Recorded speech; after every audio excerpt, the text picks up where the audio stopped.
suis Isabelle Laure, distinction fellow CRHA. J'anime la balado Entrepreneur RH et aujourd'hui, j'ai l'honneur de recevoir Mélanie Paul. Mélanie, bienvenue. Merci, quoi Isabelle? Merci à toi. Mélanie est pionnière de la communauté Innu. Oui. J'ai eu la chance de rencontrer Mélanie sur les bancs d'école, à l'école d'entrepreneurship de Beauce. Oui. La vie fait des belles choses. Vraiment. Je te reçois aujourd'hui pour que tu nous parles de ton parcours d'entrepreneur. Mélanie, en plus d'être entrepreneur, est également colonel honoraire de l'Armée de l'air canadienne. Oui. Fondatrice d'une compagnie qui s'appelle Mocassins et Talons hauts, formatrice, conférencière, bientôt auteure et très, très créative. J'aimerais que tu nous dises, je sais aussi que tu viens d'une famille d'entrepreneurs, puisque tu étais à l'école d'entrepreneurship de Beauce. Parle-nous de ton parcours d'entrepreneur. Mon parcours d'entrepreneur. En fait, mon parcours... je vais faire juste une petite aparté avant parce que moi, je m'en allais pas du tout en entrepreneuriat. Je savais pas à l'époque qu'on recule de presque 20 ans, 22 ans maintenant. J'avais commencé ma carrière en service social. Moi, j'avais fait un bac en service social. J'ai travaillé pendant 2 ans en toxicomanie et en violence conjugale parce que dans ma tête de petite fille, j'ai grandi dans une communauté autochtone, comme tu dis. Puis je voyais les différentes problématiques sociales, je voyais les choses difficiles autour de moi. Puis moi, je venais d'un milieu quand même assez aisé. Mon père était directeur de caisse, tout ça. Puis j'ai vu mon père fonder ses entreprises. Il a commencé, son premier bureau était dans le sous-sol de la maison. Donc, c'est comme ça que ça a commencé. Puis il a fait grandir ses entreprises en parallèle. Puis moi, je voyais ça, mais je savais pas trop c'était quoi être entrepreneur à cette époque-là. Puis être entrepreneur dans le monde autochtone, c'était encore très, je dirais, très mal connu. Je vais dire ça comme ça à l'époque. Puis moi, c'est ça. J'ai décidé de m'en aller vers le service social parce que je voyais que c'était, dans ma tête à moi, c'était la seule option pour aider les gens de ma communauté. J'avais ça à cœur. Je voyais mes gens, pas mes gens, mais mes parents aider plutôt la communauté aussi. Puis ça m'inspirait. Puis j'ai fait ça. Puis après ça, après 2 ans de travail dans ce secteur-là, j'ai décidé, je savais pas trop si c'était la bonne place parce que je trouvais ça quand même difficile de voir les différentes problématiques. Je voyais qu'il y avait beaucoup de travail à faire. Puis je me disais, mon Dieu, 1 à 1, ça va être long. Puis, tu sais, va falloir faire plus que ça. Mais je savais pas quoi à l'époque. Puis au même moment, mon père cherchait un peu de la relève pour l'entreprise. Puis on a eu une discussion ensemble parce que moi, je voyais pas du tout le lien entre ce que je venais de faire comme bac à l'Université Laval puis l'entrepreneuriat. Fait qu'il m'a fait comprendre que être entrepreneur, c'était aussi une façon d'aider les gens de la communauté en créant de l'emploi, en créant de la richesse pour redonner à la communauté. Donc, il m'a fait comprendre que là, il m'a posé une question clé qui était qu'est-ce que tu as appris dans ton bac? J'ai dit analyser et régler des problèmes. Il a dit c'est pas mal ça que je fais tous les jours en tant qu'entrepreneur. Fait que j'ai dit c'est une façon de voir, là, mais effectivement, moi, ce que je veux, c'est aider les gens. Fait que là, c'est là qu'il m'a fait le pont entre le monde social et le monde économique. Puis, c'est là que je suis rentrée dans l'entreprise, mais au niveau des ressources humaines. Tu as fait plusieurs années, en ressources humaines, hein? Oui, quand je suis rentrée dans l'entreprise familiale, dans le fond, j'ai pas vraiment eu de titre en arrivant parce que mon père a dit, je veux que tu touches à tout, je veux que tu explores puis que tu t'impliques dans tous les secteurs de l'entreprise. À l'époque, on avait une entreprise dans le domaine des cigarettes. Puis je dis toujours à la blague, les cigarettes légales là, pour faire une blague, mais on avait tous les permis puis on est devenu la 4e multinationale au Canada. On a eu 155 employés, 80 millions de chiffres d'affaires. Donc, pour moi, ça a été une grosse école parce que justement, le fait d'avoir une grande entreprise comme ça dans une aussi petite communauté, parce qu'on parle d'une communauté de 2000 habitants, donc, aller chercher de la main-d'œuvre, c'était quand même assez difficile parce qu'avoir de la main-d'œuvre qualifiée, c'est une chose, mais aller puiser dans un bassin de main-d'œuvre non qualifié, éloigné du marché du travail, il a fallu être créatif, puis il a fallu travailler beaucoup avec la population, avec les gens, avec justement les services sociaux. Mon bac a quand même été utile à cette époque-là parce qu'on a accompagné des gens au retour à l'emploi, tout ça. Fait que ça a été, on a créé une usine-école, on a créé plein de choses pour permettre aux gens de pouvoir réintégrer le travail. Puis ça a été vraiment un beau succès, là, vraiment. Ouais. Puis qu'est-ce qui t'a amené à te lancer personnellement? Ben, personnellement, en fait, tu vas tout nous expliquer ça, là, mais te dissocier d'une certaine manière de l'entreprise familiale. Oui. Bien, comme j'ai dit, l'entreprise familiale, pour moi, ça a été une grande école parce qu'on a eu cette entreprise-là pendant une dizaine d'années, mais après ça, on a eu d'autres entreprises. Mon père, c'est un multi-entrepreneur, donc on a toujours eu 4-5 entreprises en parallèle. Puis moi, mon bagage là-dedans, ou mon chemin, je le faisais tranquillement. Puis au fil du temps, j'ai laissé le RH pour devenir plus au niveau des relations publiques, communication. Je m'impliquais beaucoup dans le développement de partenariats entre Autochtones et Allochtones parce que c'était notre modèle d'affaires vraiment familial de créer des partenariats avec les gens de la région, avec les gens du milieu pour unir nos expertises, nos forces, puis être capable d'aller plus loin dans ce qu'on voulait développer, autant au niveau de la forêt, au niveau minier, au niveau même des biotechnologies. On s'est impliqué dans différents secteurs d'activité quand on a décidé de fermer l'entreprise de cigarettes. Puis là, on a décidé, je ne sais pas si mon père voulait se racheter, mais on est allé au niveau de la santé, des technologies, puis de l'ingénierie. Donc, on a investi dans d'autres secteurs. Puis ça m'a ouvert l'esprit sur d'autres possibilités. Puis au même moment, en 2013, j'ai commencé l'école d'entrepreneurship de Beauce. Puis ça, pour moi, ça a été une grosse révélation, puis un gros moment tournant dans ma vie. Quand je suis arrivée là, j'avais peut-être une dizaine d'années de fait dans l'entreprise, puis j'étais rendue à me demander si j'étais à la bonne place, puis si j'étais vraiment faite pour être entrepreneur, en fait. Parce que malgré tout, malgré le fait que, tu sais, j'avais mon père comme modèle, j'avais pas à l'époque, puis là, si on recule de presque 20 ans, dans le monde autochtone, il n'y avait pas beaucoup d'entrepreneurs, puis il y avait encore moins d'entrepreneurs femmes. Fait que je partais avec des prises contre moi, je vais dire ça comme ça, malgré que les gens me faisaient de la place, mais moi, je savais pas était où ma place là-dedans. Puis avec mon père, c'était pas toujours évident non plus. On avait des types de personnalités, je veux dire, différentes, mais on avait les mêmes valeurs, les mêmes aspirations quand même par rapport aux communautés.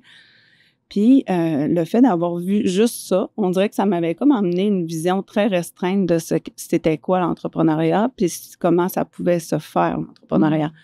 Puis le fait d'aller à l'école d'entrepreneurship de Beauce, ben là, ça m'a ouvert vraiment à dire, OK, il existe d'autres types de personnalités en affaires, il existe des femmes en affaires, il existe... Là, ça a comme... Ma vision micro est devenue une vision macro des choses puis des possibilités que ça pouvait devenir être entrepreneur. Fait que je me suis dit, là, tranquillement, sans l'enlever des œillères, j'ai vu des modèles comme toi qui m'ont inspiré aussi à dire, ben peut-être que je pourrais créer mes propres modèles, mon propre modèle d'affaires en fonction de mes aspirations, de mes passions qui ont changé puis qui ont évolué avec le temps. Pas que j'aime pas la forêt, pas que j'aime pas la biotechnologie, mais comment, à partir de ces leviers-là puis cette chance-là que j'ai eue d'avoir un papa entrepreneur, comment je peux démarrer, moi, à partir de ça. Puis ça m'a demandé beaucoup de courage d'avoir cette discussion-là avec mon père. Je comprends. Parce que c'est sûr que moi, il me voyait comme la relais. Fait que dans ma tête à moi, c'était comme, ben là, si je m'en vais, comment il va prendre ça? Tu sais, toutes les craintes qu'on a en dedans de nous, la petite voix intérieure qui nous pousse qui nous fait peur par rapport à toutes les réactions de ce que les gens vont penser. Fait que j'ai eu cette discussion-là avec lui, puis à ma grande surprise, il dit, voyons, Mélanie, il dit, tout ce que je veux, c'est que tu sois heureuse, tu sais. Il dit, tu vas choisir ce qui te fait... Tu sais, moi, tout ce que je voulais, c'est que tu vois c'était quoi, puis si ça fait, ça fait. Si ça fait pas, ben tu pars tes affaires, puis je vais être là quand même, tu sais. Fait que... Moi, je fais un parallèle avec les gens qui écoutent cette balado, puis qui se disent, est-ce que je suis taillée pour ça, moi? Hein, de me partir en affaires et tout. Et je trouve ça très inspirant, ce dont tu nous parles.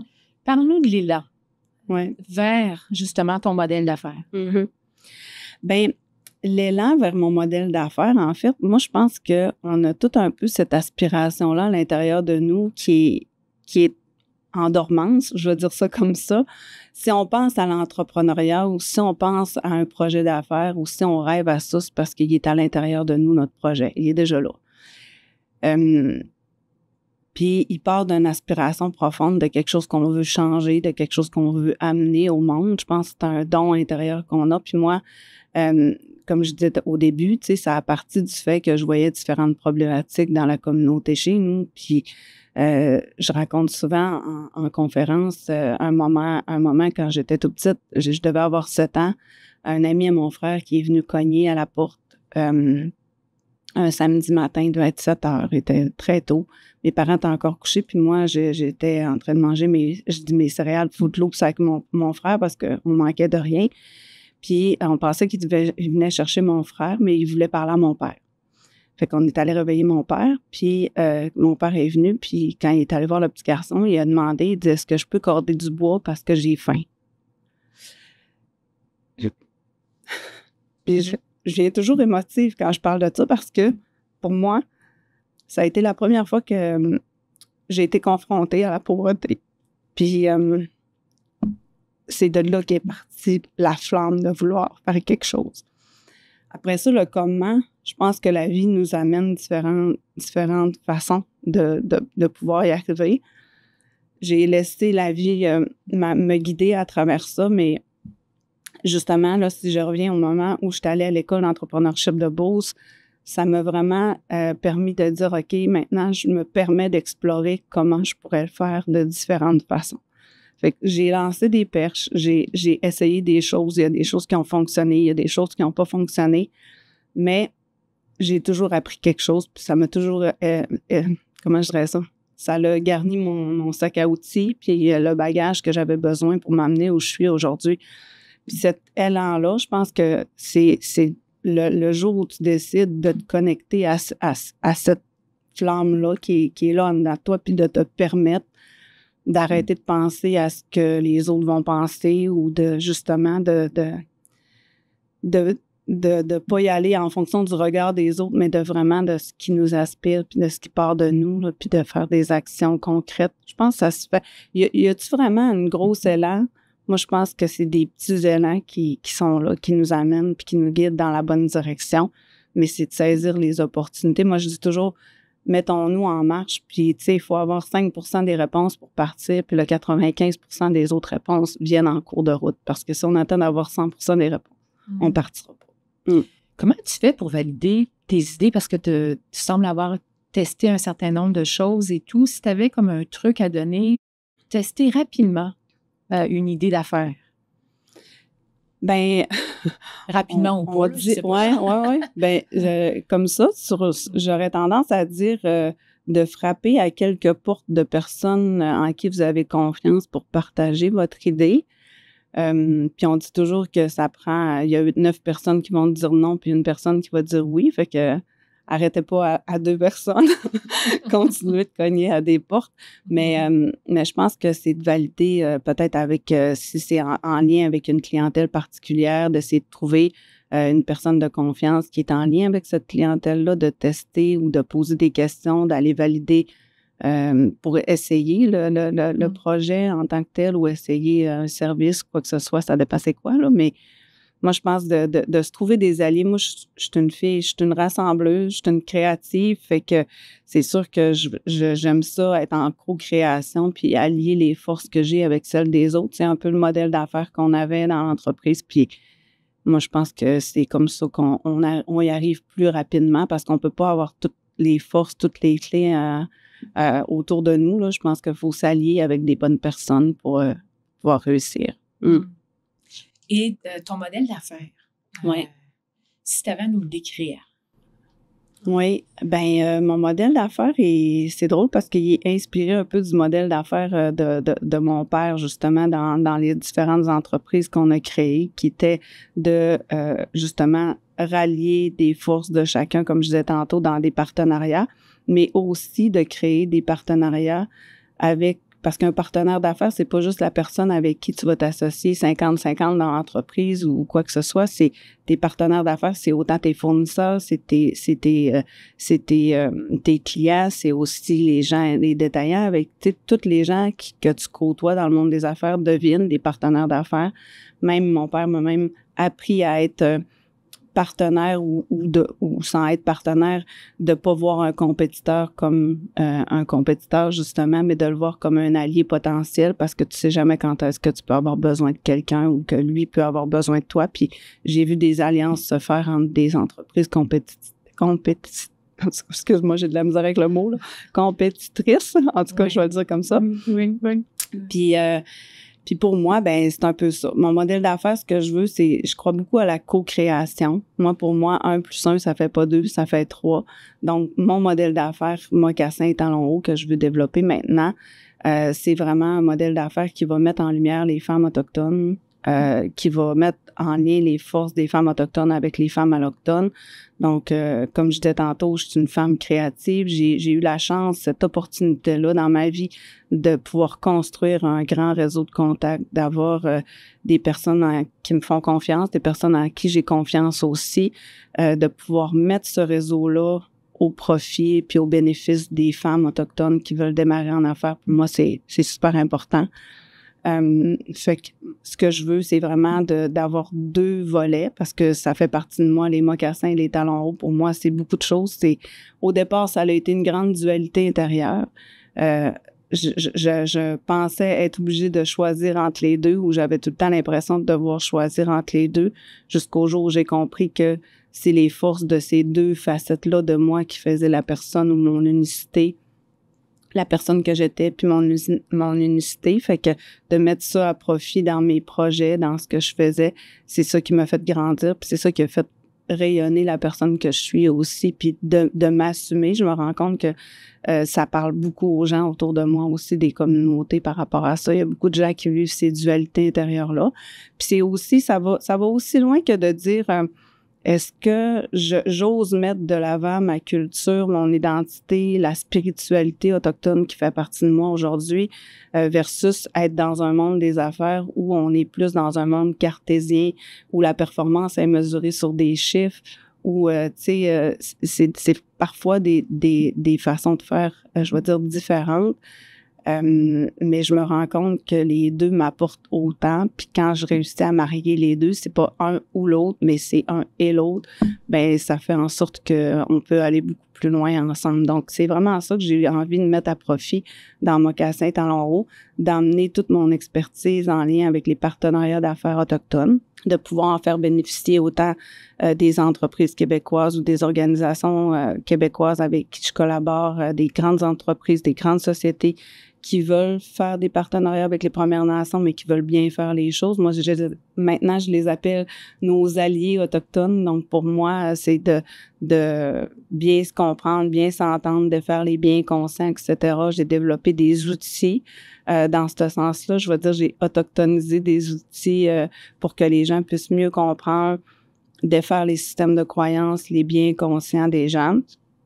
Fait que tout ça, ça me prend quand même un certain temps, mais j'y crois, puis je pense que c'est important de le faire. Puis il y a une ouverture des gens depuis 2-3 ans à le faire, puis je trouve ça beau ce que ça peut amener comme bénéfice autant pour un que pour l'autre.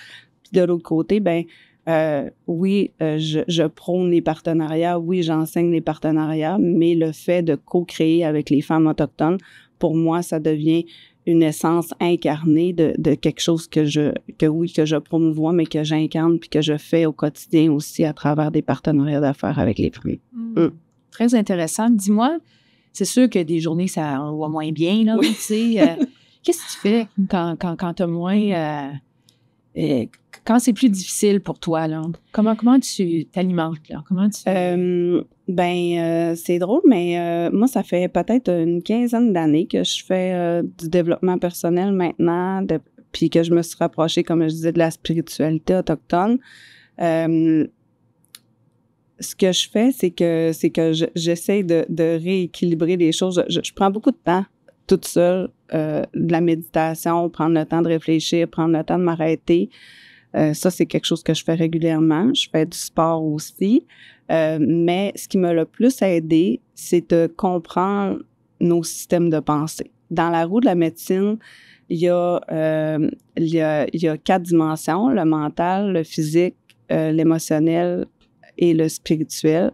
Donc, j'ai beaucoup étudié la neuroscience, l'intelligence émotionnelle, comment prendre soin de nos pensées. On prend soin de notre corps, mais souvent, on prend pas soin de nos pensées, de notre mental. On est beaucoup dans de la performance, dans vouloir bien faire les choses. Puis, je pense que faut se ramener aussi par rapport à tout ça, nos pensées, puis apprendre à mieux, je vais dire, des fois, je sais pas comment le dire poliment, là, mais des fois, il faut se foutre un peu la paix mentalement, puis se dire, tu sais, se donner une pause là, mentale par rapport à tout ça, qu'est-ce qui se passe. Puis, ouais, je dirais que ce serait ça. Ah, je suis contente que tu nous partages ça vraiment.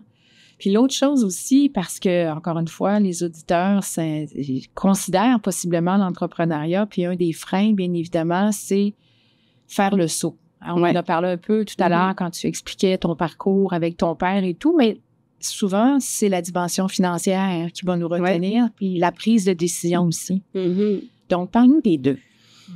Ben, c'est sûr que la prise de décision et le volet financier peuvent être effectivement deux freins, puis souvent interreliés l'un à l'autre, hein, parce que souvent, j'entends souvent les femmes dire je me garde un emploi, mais je démarre quelque chose à côté pour la sécurité financière, justement. C'est sûr que c'est bon d'avoir quelques clients au départ, puis d'avoir quand même testé un petit peu le marché pour voir, tu sais, je dirais pas de sauter complètement à l'aveugle dans quelque chose non plus. Là, je pense que c'est important d'assurer certains éléments de risque, mais en même temps, à un moment donné, on n'a comme pas le choix de le faire non plus parce que, tu sais, être à moitié dans un ou à moitié dans l'autre, c'est difficile aussi.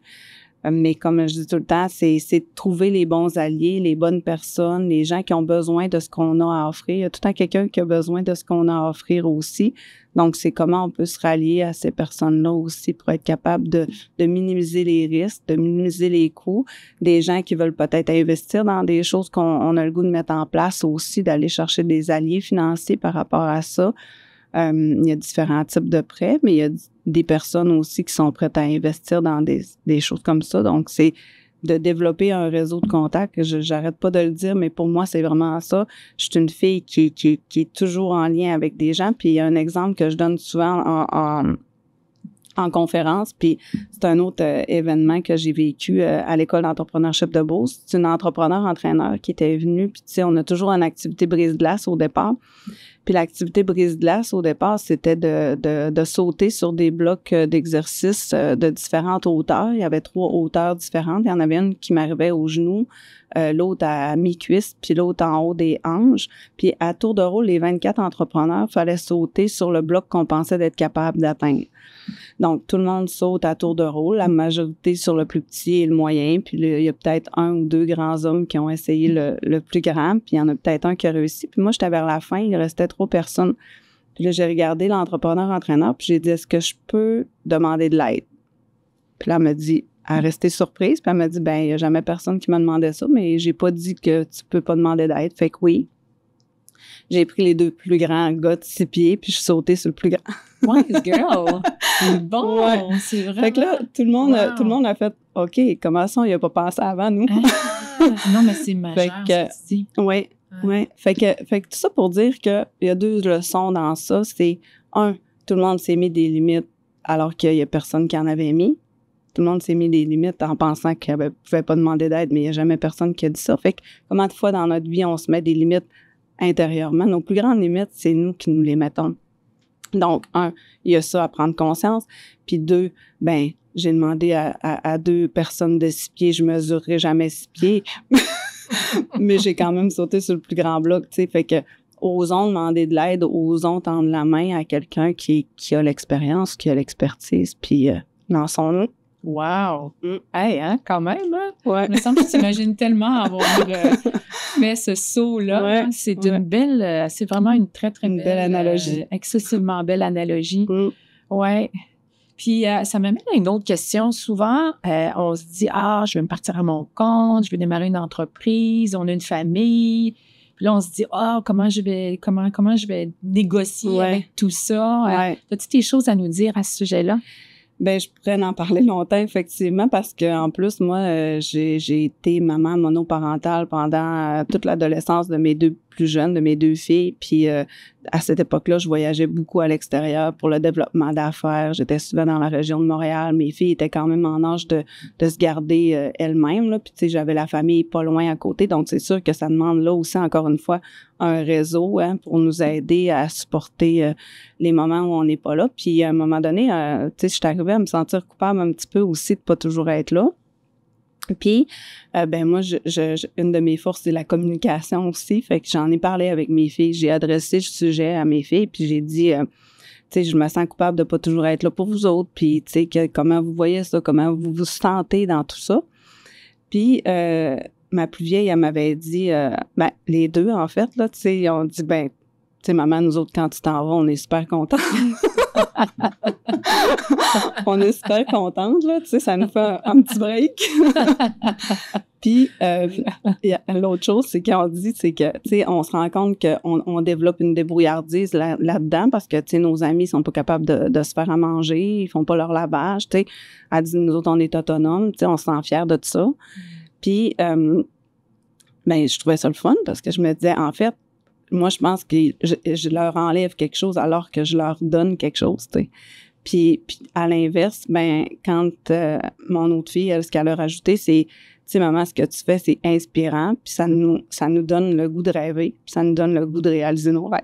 Fait que, tu sais, souvent, on s'arrête en se sentant coupable de quelque chose, puis en pensant moi, je dis tout le temps, quand on n'est pas là, il y a quelque chose d'autre qui se crée, tu sais. Il faut pas se penser indispensable, puis faut juste trouver la balance puis l'équilibre là-dedans. Les œillères. Ouais. Ah, les foutus œillères. Vraiment. À se dire, là. Oui. Puis le syndrome de performance puis de culpabilité, là, il est très fort chez nous, les femmes, là, mais je pense que faut voir les choses différemment, effectivement. L'entrepreneuriat puis la perfection, parle-moi-en donc.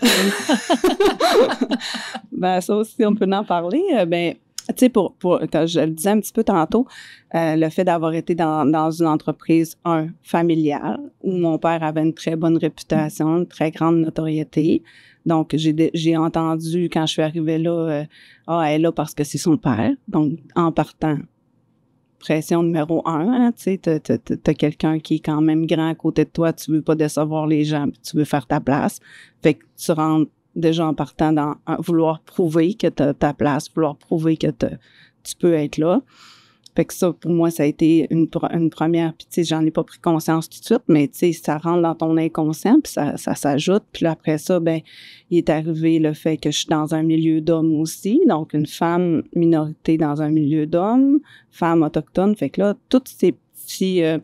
ces éléments-là qui s'accumulent un par-dessus l'autre fait en sorte que là, t'en fais, puis là, impliqué dans un CA, impliqué dans ça, fait que là, t'essaies d'en faire le plus possible pour montrer que t'es bonne puis que t'es capable. Jusqu'au jour où ton corps commence à te parler. Fait que j'ai fait 2 épuisements professionnels à cause, moi, je veux dire un peu à cause de ça, parce que dans le sens que ça m'a fait prendre conscience que. Puis la deuxième fois que c'est arrivé, j'ai fait comme, à qui tu veux prouver quoi, tu sais. Puis c'est là que j'ai pris conscience que fallait que moi, je me donne la valeur, c'est pas les autres qui allaient me donner. Fait que je pense qu'il faut commencer par là. Oui, se regarder dans le miroir, puis se donner notre propre valeur. Tu peux être fière de ton parcours. Oui. Oui. D'ailleurs, au sujet du parcours, de quoi tu es le plus fière? De quoi je suis plus fière? Ben, d'avoir fait ce pas-là, de décider de partir à mon compte, puis de y aller en fonction de mes passions, en fonction de ce qui me... Moi, je crois beaucoup à l'énergie, puis, tu sais, de ce qui me fait vibrer, de partir de là, puis de miser toujours sur cette énergie-là positive, puis de la suivre, hein. Tu sais, on dit... suis ce qui te fait plaisir, puis ce qui te rend joyeux, puis croiser, puis les gens, c'est magnétique. Je me rends compte que c'est magnétique. Quand on est là où il faut qu'on aille, nous, on n'a pas besoin d'aller chercher notre énergie à l'extérieur, on la génère nous-mêmes, puis je me rends compte que cette énergie-là est exponentielle, puis elle attire des gens qui voient cette énergie-là puis qui ont le goût de travailler avec nous. Tu sais, on parlait de ressources humaines, puis un des grands défis qu'on a en ce moment, c'est la main-d'œuvre. Mais moi, j'ai toujours dit, j'ai pas eu de difficulté de main-d'œuvre dans mes entreprises. Les gens m'appellent pour venir travailler avec moi. Parce que dans ce que je dégage, dans ce que je rayonne, dans ma philosophie de vie, dans ma positivité, tu sais, tantôt je l'ai dit, je prends soin de moi parce que à un moment donné, je l'ai pas fait, puis la vie m'a ramené à le faire, puis à prendre le temps de le faire. Puis ça, ben c'est payant de le faire parce que je le vois aujourd'hui dans les opportunités qui m'arrivent, dans les gens qui m'entourent, dans les gens qui veulent venir travailler avec moi, dans les gens qui m'offrent même de faire du bénévolat pour moi, tu sais. Je fais comme, wow, c'est donc bien magique, tu sais. Mais en même temps, je sais que je nourris cette force-là intérieure, je nourris cette énergie-là en allant toujours dans une direction où je mise sur mes forces puis où je mise sur ma zone de génie. Moi, je l'appelle comme ça.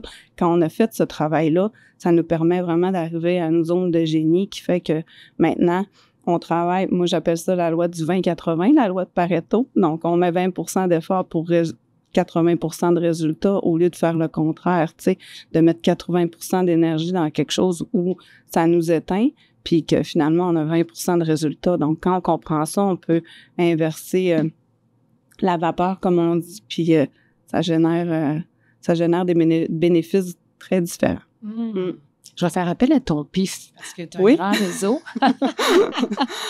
Selon toi, c'est quoi les créneaux les plus porteurs en ressources humaines pour se partir en affaires?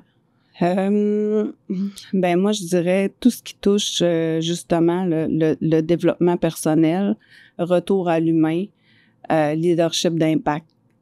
Comment devenir un leader d'impact. Moi, je le dis, puis c'est ce que je donne aussi, là. J'ai développé, comme je disais tantôt, des activités de team building, des outils d'impact pour les gestionnaires. Souvent, les leaders ont une volonté, mais tu sais, c'est quand même difficile à ce que ça descende dans l'organisation. Donc, comment on peut développer une culture d'entreprise qui a une vision plus holistique, plus globale? Puis c'est drôle que tu me demandes ça parce que j'enseignais au HEC hier avec l'École des dirigeants autochtones. Puis, il y a un modèle qui s'appelle le modèle Canva en entreprise, qui est très carré, qui amène les différents segments qu'on touche dans l'entrepreneuriat. Puis, moi, mon modèle, je l'ai développé dans un modèle holistique, basé sur la roue de la médecine où tout est interrelié. Où chaque département, tu sais, on est habitué avec la hiérarchie, avec les silos. Donc, moi, je pense qu'on retourne vers un monde plus uni, plus interrelié. Pendant des années, on a travaillé en silo, en compétition avec des gens. Moi, je pense qu'il faut revenir à une approche vraiment, je répète le mot holistique, là, mais c'est vraiment, j'enseigne la coopétition. La coopétition, c'est l'union entre la coopération et la compétition, comment on peut s'aider ensemble, comment on peut se compléter aussi en tant que compétiteur, tu sais.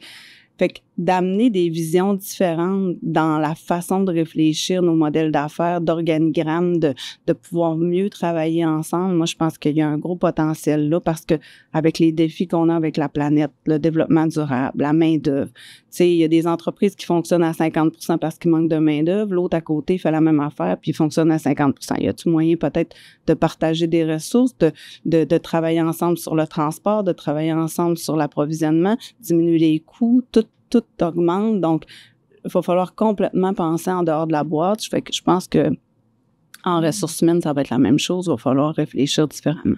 Je trouve ça fascinant, vraiment. J'avais jamais entendu le mot holistique, vraiment, le mot coopétition. Coopétition, j'avais jamais entendu ça. Parce que ça, c'est l'autre affaire.